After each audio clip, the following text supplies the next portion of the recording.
दुनिया रहस्यों से भरी है और कई सवाल ऐसे हैं जो विज्ञान की सीमाओं से बाहर हैं।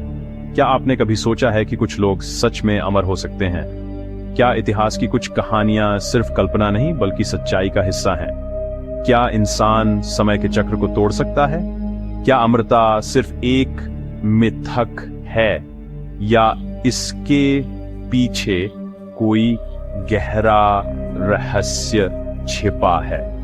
आज हम जानेंगे उन रहस्यमयी लोगों के बारे में जिनकी कहानियां आज भी अनसुलझी हैं। तो चलिए इस रहस्य की खोज में मेरे साथ चलिए और जानते हैं अमरता के पीछे छिपे सच को। हमारी यात्रा शुरू होती है हिमालय की रहस्यमयी वादियों से, जहां हर पत्थर, हर हवा में कोई न कोई रहस्य छुपा है। इन ऊंचे पर्वतों के बीच अनगिनत साधकों ने आत्मज्ञान की खोज में जीवन समर्पित किया है। इन्हीं वादियों में महाअवतार बाबा जी का नाम अमरता और दिव्यता का प्रतीक बन चुका है। उनकी उपस्थिति को महसूस किया जा सकता है, मानो वे हर जगह हैं लेकिन फिर भी अदृश्य। परमहंस योगानंद ने अपनी प्रसिद्ध किताब एक योगी की आत्मकथा में बाबा जी का उल्लेख किया है। इस किताब में बताया गया है कि बाबा जी हजारों सालों से जीवित हैं और वे योगी परंपरा के सबसे रहस्यमयी गुरु माने जाते हैं। कहा जाता है कि बाबा जी का शरीर भौतिक नियमों से परे है। उन पर न उम्र का असर होता है, न भूख प्यास, न थकान। वे हमेशा युवा, तेजस्वी और ऊर्जा से भरे रहते हैं। कई संतों, योगियों और साधकों ने उन्हें देखने और उनके सानिध्य का अनुभव करने का दावा किया है। उनकी उपस्थिति आज भी रहस्य बनी हुई है। बाबा जी सिर्फ एक व्यक्ति नहीं बल्कि एक चेतना है, एक ऐसी दिव्य शक्ति जो मानवता के कल्याण और जागरण के लिए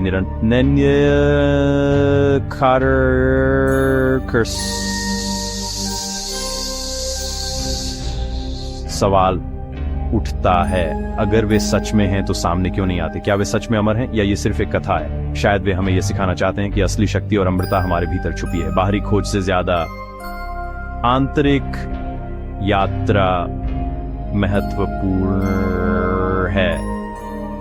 बाबा जी की कहानी हमें यह संदेश देती है कि योग, ध्यान और साधना के माध्यम से इंसान अपनी सीमाओं को पार कर सकता है और आत्मा की अनंतता को अनुभव कर सकता है। अमरता का रहस्य भले ही आज भी अनसुलझा हो, लेकिन बाबा जी one bats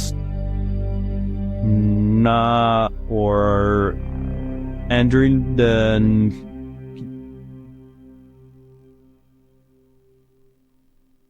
शायद आज भी लाखों लोगों को आध्यात्मिक मार्ग पर चलने की शक्ति और साहस देती है। अब चलते हैं 14वीं सदी के पेरिस में, जहां गलियों में रहस्य और जिज्ञासा की फिजा थी। उस दौर में विज्ञान और जादू के बीच की रेखा बहुत धुंधली थी और लोग असंभव को संभव मानने लगे थे। इन्हीं गलियों में निकोलस फ्लेमेल की कहानी जन्म लेती है, जो अमरता के रहस्य से गहराई से जुड़ी हुई। एक साधारण किताबों के दुकानदार थे, लेकिन उनकी किस्मत एक रहस्यमयी किताब ने बदल दी। कहा जाता है कि फ्लेमेल को एक ऐसी किताब मिली जिसमें पारस पत्थर बनाने की विधि छिपी थी। वो पत्थर जो न केवल धातुओं को सोने में बदल सकता था बल्कि अमरता भी दे सकता था। इस किताब की भाषा और संकेत इतने रहस्यमयी थे कि उसे समझना लगभग असंभव था। वर्षों की अथक मेहनत, प्रयोगों और खोज के बाद फ्लेमेल ने कथित तौर पर इस रहस्य को सुलझा लिया। इसके बाद वे अचानक बहुत अमीर हो गए और उनकी संपत्ति का स्रोत किसी को समझ नहीं आया। उनकी और उनकी पत्नी की कब्रें बाद में खाली पाई गईं, जिससे अफवाहें और तेज हो गईं कि वे दोनों अमर हो गए और कहीं छुपकर जीवन जी रहे हैं। सदियों बाद भी कई लोगों ने अलग अलग देशों में उन्हें जीवित देखने का दावा किया। कुछ ने तो कहा कि वे आज भी गुप्त रूप से मानवता की निगरानी कर रहे हैं। क्या ये सब सिर्फ कहानियां हैं या फ्लेमेल ने सच में अमरता का रहस्य खोज लिया था? क्या विज्ञान और जादू का संगम सचमुच संभव है? उनका खाली मकबरा आज भी इतिहास की सबसे बड़ी और रहस्यमयी पहेलियों में से एक बना हुआ है, जो लोगों को सोचने पर मजबूर करता है। अब मिलते हैं काउंट ऑफ सेंट जर्मन से, एक ऐसे व्यक्ति से जिसकी उम्र कभी नहीं बढ़ी। 18वीं सदी के यूरोप में वे अपनी बुद्धिमत्ता, धन और रहस्यमयी जीवन शैली के लिए मशहूर थे। 70 सालों तक उनकी उम्र में कोई बदलाव नहीं आया और वे हमेशा 40-45 के ही दिखते रहे। वे दावा करते थे कि उनके पास अमृता का अमृत है, लेकिन कभी किसी को नहीं दिया। उनकी मौत की खबरें आईं, लेकिन बाद में भी उन्हें कई जगहों पर देखने के दावे हुए। क्या वे सच में अमर थे या अपनी पहचान को रहस्य बनाकर रखने वाले एक चतुर इंसान? उनकी कहानी आज भी इतिहास की सबसे रहस्यमयी पहेलियों में गिनी जाती है।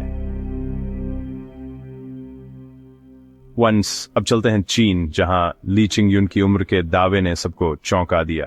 कहा जाता है कि वे 226 साल तक जीवित रहे। ये दावा सरकारी दस्तावेजों और अखबारों में भी दर्ज है। ली का जीवन जड़ी बूटियों, ध्यान और साधारण भोजन में बीता। उन्होंने लंबी उम्र का राज बताया, मन की शांति, धैर्य और प्रकृति के साथ तालमेल। उनकी 23 शादियां और 200 से ज्यादा बच्चों की कहानियां भी मशहूर हैं। वैज्ञानिक उनकी उम्र पर शक करते हैं, लेकिन स्थानीय गवाहियां और दस्तावेज इस रहस्य को गहरा बना देते हैं। ली चिंगयुन की कहानी हमें सिखाती है कि जीवन शैली और मानसिक शांति उम्र की सीमाओं को चुनौती दे सकती है। भारत के पहाड़ों और जंगलों में आज भी ऐसे साधु मिलते हैं जिनकी उम्र सैकड़ों साल बताई जाती है। इन साधुओं के बारे में कहा जाता है कि वे समय की सीमाओं से परे हैं, मानो उनके लिए उम्र बढ़ना कोई मायने ही नहीं रखता। लोग बताते हैं कि इन साधुओं को देखकर लगता है जैसे वे सदियों से जीवित हैं और उनके चेहरे पर एक अनोखी शांति और तेज झलकता है। उत्तराखंड की गुफाओं में तपस्या करने वाले साधु या दक्षिण भारत के मंदिरों के रक्षक योगी, इनकी कहानियां आम हैं। हर क्षेत्र में इन रहस्यमयी साधुओं की अपनी अलग पहचान है।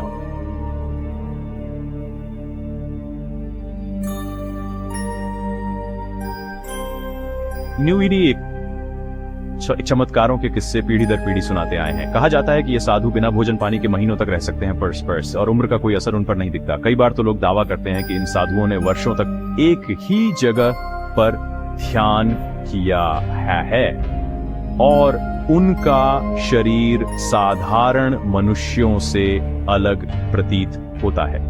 यौगिक ग्रंथों में कायाकल्प जैसी क्रियाओं का उल्लेख है जिससे शरीर को युवा बनाए रखा जा सकता है। इन ग्रंथों में बताया गया है कि साधना और विशेष यौगिक प्रक्रियाओं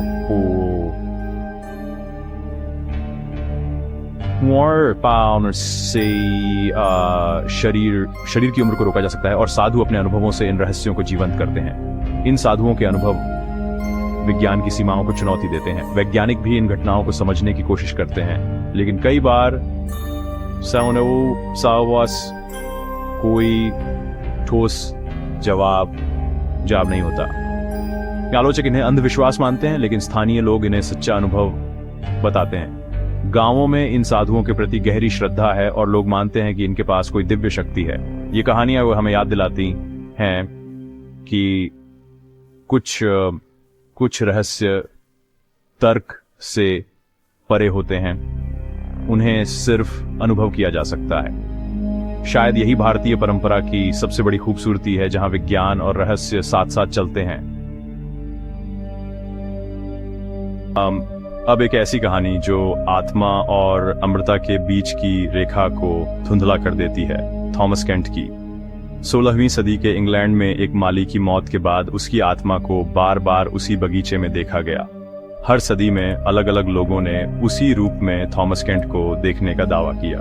कुछ मानते हैं कि उसकी आत्मा बगीचे से बंधी रही, तो कुछ कहते हैं कि वह अमर था और बार बार लौटता रहा। इतिहासकार इसे सामूहिक भ्रम मानते हैं, लेकिन इतने वर्षों तक एक जैसी गवाही रहस्य को गहरा बनाती है। थॉमस केंट की कहानी अमृता और आत्मा के रहस्य को छूती है। क्या कुछ लोग सच में मरने के बाद भी हमारे बीच रहते हैं? अब सवाल उठता है, क्या अमृता वैज्ञानिक रूप से संभव है? हमारे शरीर की कोशिकाएं टेलोमेरे नामक सुरक्षा कवच के कारण सीमित बार विभाजित होती हैं और यही बुढ़ापे का कारण है। वैज्ञानिक टेलोमेरेज एंजाइम पर रिसर्च कर रहे हैं जो कोशिकाओं को लंबे समय तक जीवित रख सकता है। कुछ जीव जैसे लीफ फिश प्राकृतिक रूप से अमर माने जाते हैं। क्या इंसान भी ऐसा कर सकता है? जीन एडिटिंग और क्रायोजेनिक्स जैसी तकनीकों से भविष्य में उम्र बढ़ाना संभव हो सकता है, लेकिन अमरता के साथ नैतिक और सामाजिक सवाल भी हैं। क्या यह सबके लिए होगा? क्या जीवन उबाऊ नहीं हो जाएगा? विज्ञान तेजी से आगे बढ़ रहा है, लेकिन अमरता का रहस्य अभी भी अनसुलझा है। हमने बाबा जी से लेकर ली चिंग युन तक कई रहस्यमयी कहानियां सुनी। विज्ञान कहता है कि अमरता का कोई प्रमाण नहीं, लेकिन विश्वास और अनुभव इन कहानियों को जिंदा रखते हैं। खाली कब्रें, दस्तावेज और गवाहियां, इन सबको नजरअंदाज करना आसान नहीं। शायद अमरता शरीर की नहीं, चेतना और ज्ञान की होती है। हो सकता है कि ये लोग लंबी और स्वस्थ जिंदगी जीने का तरीका जानते थे जो हमारी समझ से परे है। असली अमरता शायद अपने विचारों और कर्मों में है, जिससे इंसान मरने के बाद भी जिंदा रहता है। फैसला आपके हाथ में है। क्या आप विज्ञान के साथ हैं या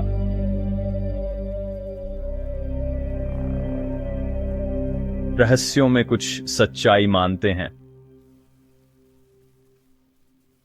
और आज का सफर हमें उन रहस्यों तक ले गया जहां हकीकत और कल्पना आपस में मिलती है और नई दुनिया बनती है। अमरता का रहस्य अभी भी विज्ञान की पकड़ से बाहर है, लेकिन इन कहानियों में छिपा आकर्षण हमें सोचने पर मजबूर करता है और प्रेरित भी करता है। शायद एक दिन विज्ञान इसका जवाब दे सके, या शायद ये हमेशा एक रहस्य ही बना रहे जो हमें हैरान करता रहे। असली मजा मंजिल में नहीं बल्कि सफर में है। सवाल पूछते रहिए, खोजते रहिए और आगे बढ़ते रहिए। कौन जाने अगला रहस्य आपके आसपास ही छिपा हो। बस